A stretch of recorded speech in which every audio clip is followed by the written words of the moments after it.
All right, welcome, ladies and gents. Today to,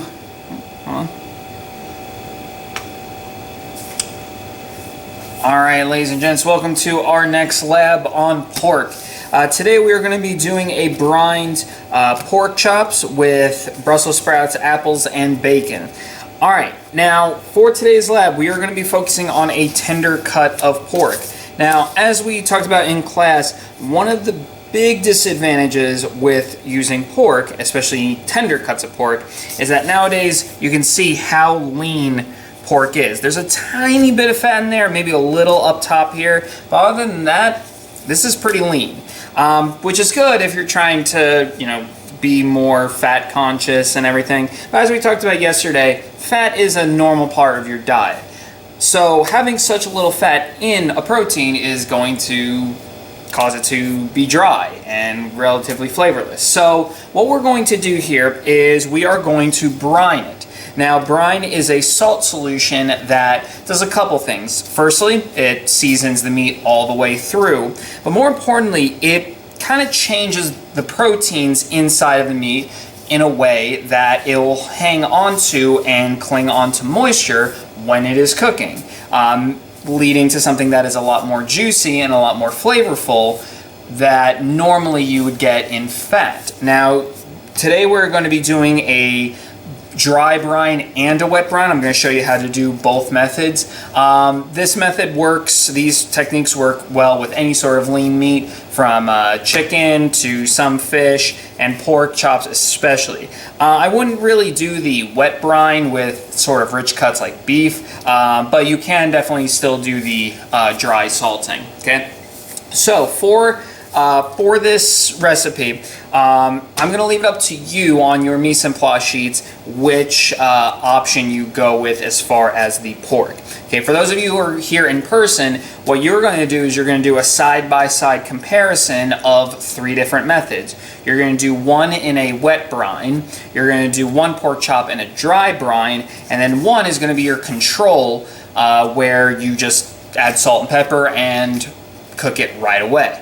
Okay, so and then that way you'll be able to see the difference in flavor and texture of all 3. Okay, what I'm going to be focused on here in this demo is what you guys are going to be focused on remotely. For those of you who are in person, I'm going to show you both methods on how to do this. Okay, so for the ingredients, if you are going with the wet brine, you're going to need 1/4 cup of kosher salt. Now, that is important that you're using kosher salt. We are measuring by volume, not by weight.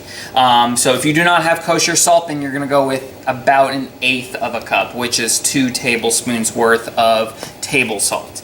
So 1/4 cup of kosher salt, 1/4 cup of brown sugar. The sugar is going to be there to just kind of counterbalance the salt and the brine. You're going to need, optionally, some flavorings. I'm going to be using 1 bay leaf. You're going to need 1 cup or 8 ounces of water, 8 ounces or about 1 cup of ice. Then, as far as your protein, this recipe is going to be for 2 pork chops. Now, for this demo, I'm just going to be brining 1, but again, this brine will make enough for 2 of them. Okay. When it comes to cooking, you're going to need some oil to pan sear the pork chops. I'm going to have also on the side here some whole cloves of garlic and some butter. I'm going to show you how to do a butter-basted pork chop, which is really delicious. I'm going to show you how to do that. Okay, so that is for the wet brine. Okay, for the dry brine, all you're going to need is kosher salt. And there's no measurement for that. We're just going to eyeball that. And then any other spices that you would like. For me today, with the pork chop, I'm going to do a garlic powder, cumin, paprika, and as odd as it sounds, a little bit of cocoa powder. Yes, I know it sounds weird, but trust me, it's very delicious. Okay, so I'm going to show you how to do that.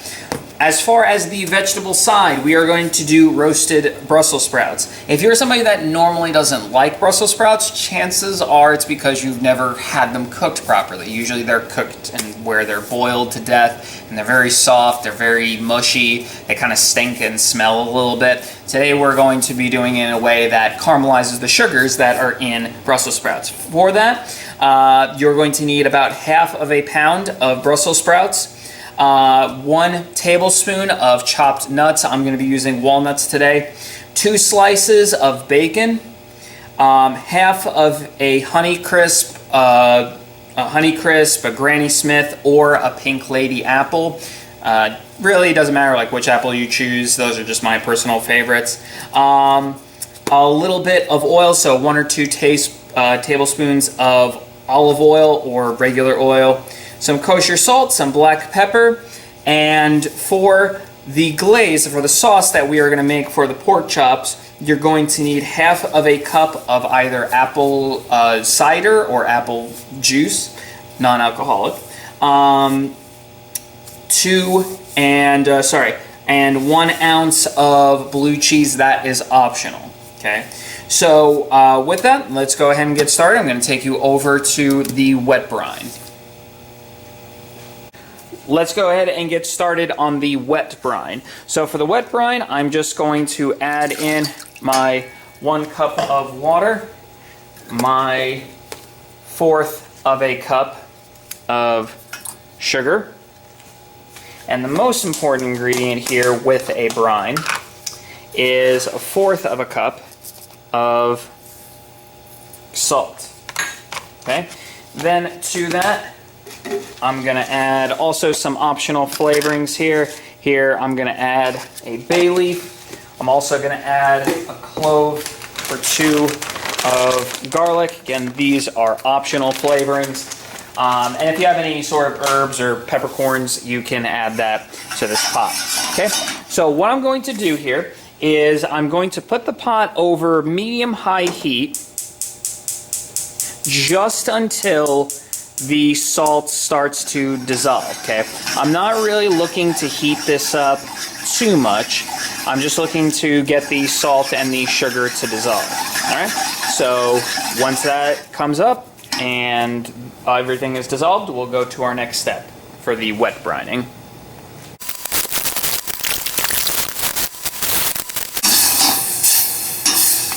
All right, now most of the salt has dissolved. There is still a little bit there. That is okay. What I'm going to do is in a container or a bowl or whatever, I'm just going to put my ice into the container and just pour my brine directly in there. The reason why I'm doing it this way, I suppose, why would I heat up something and then cool it down rapidly, is simply because we want to warm up the solution to dissolve all the salt. You can do it just by whisking a lot, but it does take a lot of effort and a lot of time, whereas doing it this way just is a little bit quicker. Now, what I'm going to be doing, once I know that this has cooled down, I'm going to use a thermometer just to make sure that that is cooled. Okay, you want it ideally below 50 degrees. At that point, you can put the pork chops in and know that it will cool down safely in the fridge. If not, just if it's a little above that, then just wait a little bit. Okay, and then what I'm going to do is I'm going to take one of the pork chops. If you are doing this at home, you'd put in both of them, and I'm just going to set it right into the brine. Now, I'm going to let this go from anywhere between 12 and 24 hours. What's going to happen is the salt that is in the solution here is going to make its way inside of the protein here. Okay, that salt is going to slowly change the proteins that are in the meat. Again, we'll talk a little bit more. We have talked already, depending on when we're watching this demo. You'll talk about how exactly the salt changes the proteins. But what's going to happen here is that the proteins are going to become a lot more tender. You're going to have pork that is going to retain a lot more juices when cooking, and it's going to avoid drying out. Okay, so I'm going to cover this and put this into the fridge. Alright, now this is the other way that you can brine cuts. Now this is a dry brine, and all it is just basically where you get a salt rub and you just simply season both sides or all over the meat with salt quite generously. And what's happening here on a chemical level is salt will pull water out of proteins. Okay, it'll draw water to the surface. And then what's going to happen is that water is going to come to the surface. That water will dissolve the salt, but then that salt will dissolve and get sucked right back into the meat. This is going to do the same exact thing that a wet brine does without adding extra water into the protein. It's also going to help season the pork chop all the way throughout.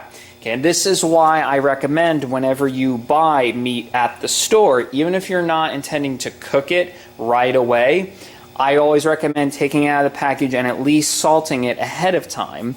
And so that way you have a piece of meat that will last longer. It's a lot more tender. Also, you'll have a piece of meat that is seasoned all the way through. Okay, at this point as well, you're going to season with any sort of spices or flavorings that you would like. Here I'm adding a little bit of garlic powder, adding a very small amount of cumin, and then a tiny touch of cocoa powder. Again, I know that sounds like a weird spice or a weird flavoring for this. Cocoa powder on its own, if any of you have ever actually tasted it on its own, really has this, really nice dark earthy flavor to it that is really good with pork. It kind of heightens pork's more sweeter attributes. Okay, so add a little bit of spices, and I'm just going to pat those in. And now from here, you can cook this right away. All right. However, this will definitely do best with a 12 to 24 hour kind of resting time here, just like the wet brine. All right, so I'm going to put this into a container, or put into a plastic baggie, I should say, and just set that to the side. And then now we're going to go to our next step.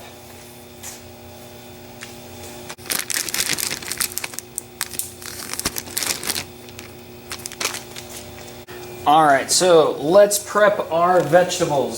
So, here I'm going to be cooking with Brussels sprouts. Now, like I said, if you've never had, or if you've never liked Brussels sprouts before, try it this way. I promise it'll be something different than what you're probably used to. Okay. Now, with prepping Brussels sprouts, they're basically little miniature cabbages. Alright, so you want to treat them as such. So what we're going to do is, you see you have one Brussels sprout here. In order to prep these, you're just going to peel the outer layers off of the sprouts. Okay, and if it's a larger one, what you're going to do is you're going to just simply cut right down. Oops, right there. You're going to cut right down the center and just kind of cut off the fibrous root part. Okay, and then from there, you're going to put it onto your baking sheet face down. Okay, so once again, I'm just going to take my sprout, just kind of peel it back. If there's some little kind of browned bits, that's okay. Just peel those back. Slice off the fibrous root, and then slice right in half. Okay, and you're going to do that with your whole Brussels sprouts here. Oh, real quick, if you see any Brussels sprouts that have a little brown inside of them, throw these away. Now, if you're having trouble grasping any of the leaves or getting a grip on them, you can slice them in half first. That way your finger can kind of get in, grab those leaves and then peel those off.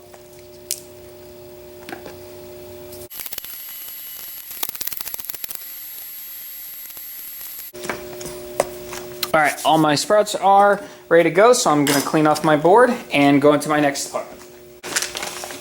Alright, now to my baking sheet, I'm going to crush on the walnuts here onto my pan.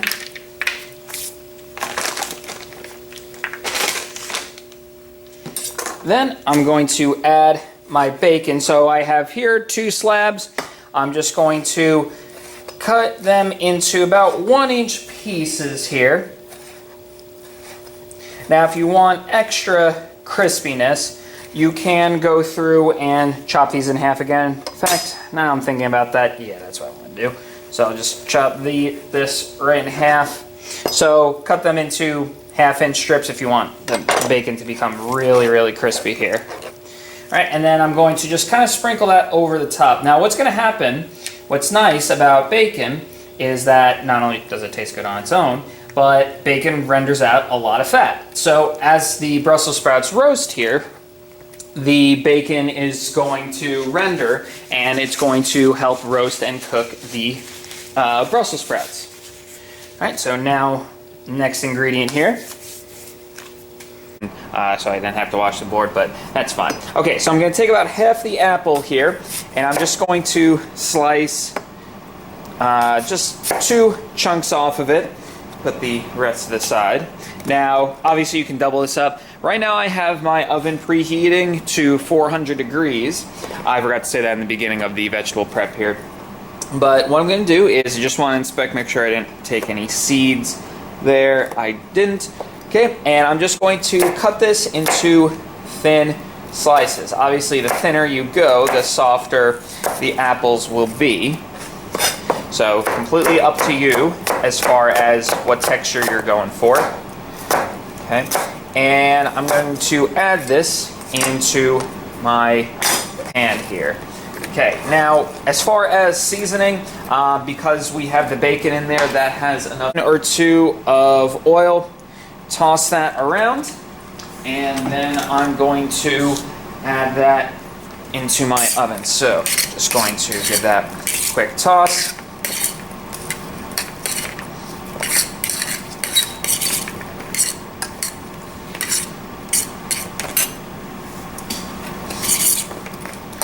All right, so just going to spread this out. That is our vegetables. So I'm gonna roast this. And all right, let's go ahead and cook our pork chops. So here I've got my 2 pork chops here. These are ones I made ahead of time. As you can see, they're both the dry rubbed or dry brined pork chops. If you're doing the wet brined ones, all you have to do is just take them out of the brine about 10-20 minutes before you're ready to cook them. Just pat those dry with a paper towel. The surface of them dry with paper towel, and then you can go to this step. So I have my pork chops here. I'm just going to just pat them dry with some paper towel just to dry out the surface so I can get a better sear on these. I have a thermometer ready to go. My pan, as you saw, was already charged with heat, and then I've got a plate for when these come out. All right, so the temperature that you're shooting for is, in my opinion, you should shoot anywhere between 130, 135. Remember, there's always going to be carryover cooking. Again, I know that is below the serve-safe temperature of 145. However, 145 is slightly overcooked, and there's a whole bunch of reasons why, meat is safe to eat even below serve-safe temperatures. Yeah, just trust me on this. 130, 135, and then let carryover cooking take care of the rest, okay? I'm going to use a probe thermometer here.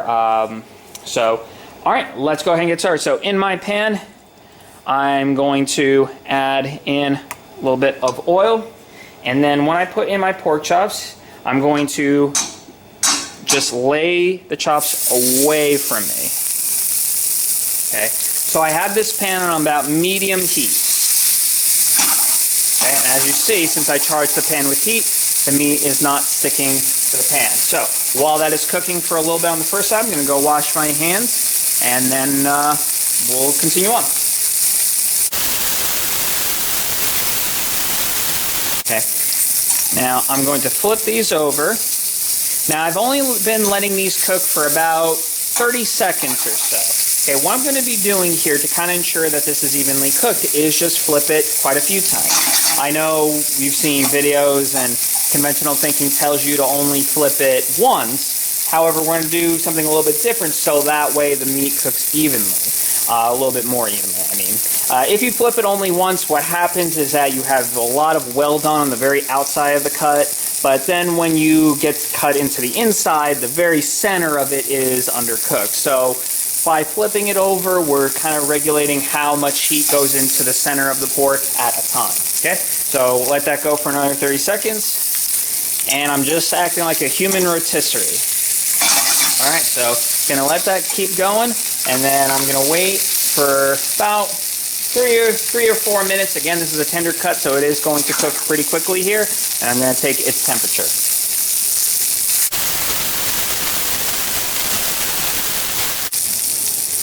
Okay, so this is temping at 130. So what I'm going to do is now I'm just going to finish it off with a butter basin. So what that looks like is I'm going to take just a knob of butter here, just add that right into the pan, along with a couple aromatics, so a couple cloves of garlic here.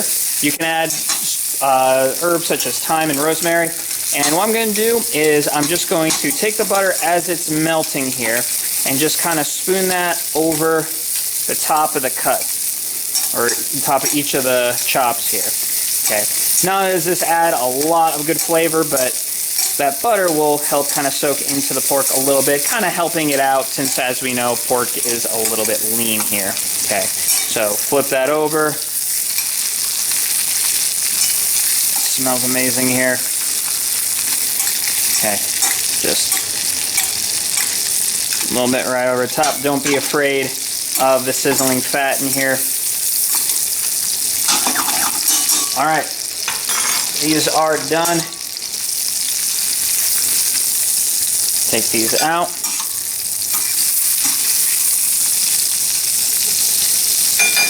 Okay, and then I'll just take my butter and just ladle that right over the top. Okay, now I'm gonna let that pan, or let that pork rest for a little bit, and I'm just gonna put that to the side. Now, we have a pan that has kind of the caramelized pork bits in there. Should we waste that? Of course not.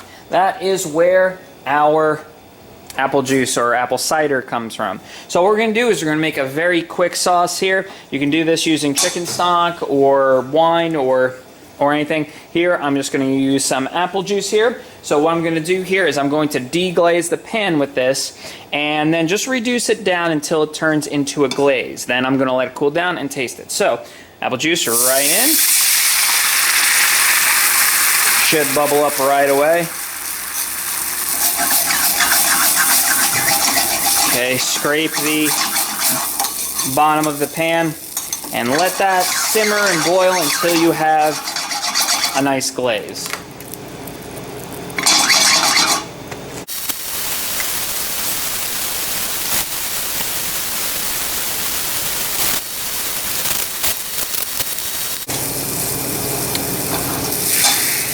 All right, once my apple juice has reduced down quite a bit here, I'm going to turn off the flame and I'm going to emulsify in just a pat of butter, about a tablespoon or so. And I'm just going to swirl that in. What I'm doing here is I'm making a emulsion. So here I have a liquid base and I'm just swirling in a little bit of fat in there until I have a nice reduced sauce. Now at this point, you will want to taste this and decide, does it need salt, does it need any spices? Most likely it's going to need acidity. And just like that, you have a delicious, very sophisticated looking pan sauce made in the same pan that you sauteed the pork in. So I'm just going to taste this real quick, whoops, and decide what this needs. Be careful, it's probably very hot. Alright, so as predicted, just going to add a tiny splash of apple cider vinegar into that. And just swirl that in. Then get a clean spoon.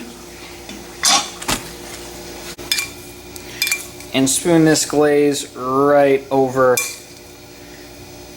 the top of our pork chops. Okay, and there we go, and that's our pork.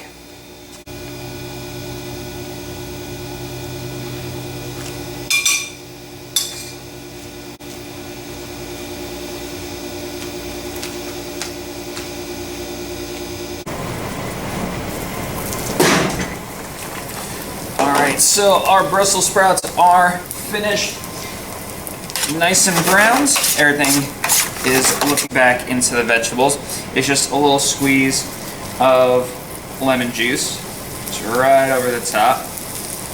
And then to serve this, I'm just going to take my nice and browned Brussels sprouts, just kind of put them right into the center of sprouts themselves. The sweetness of the apples, that goes really well with the pork.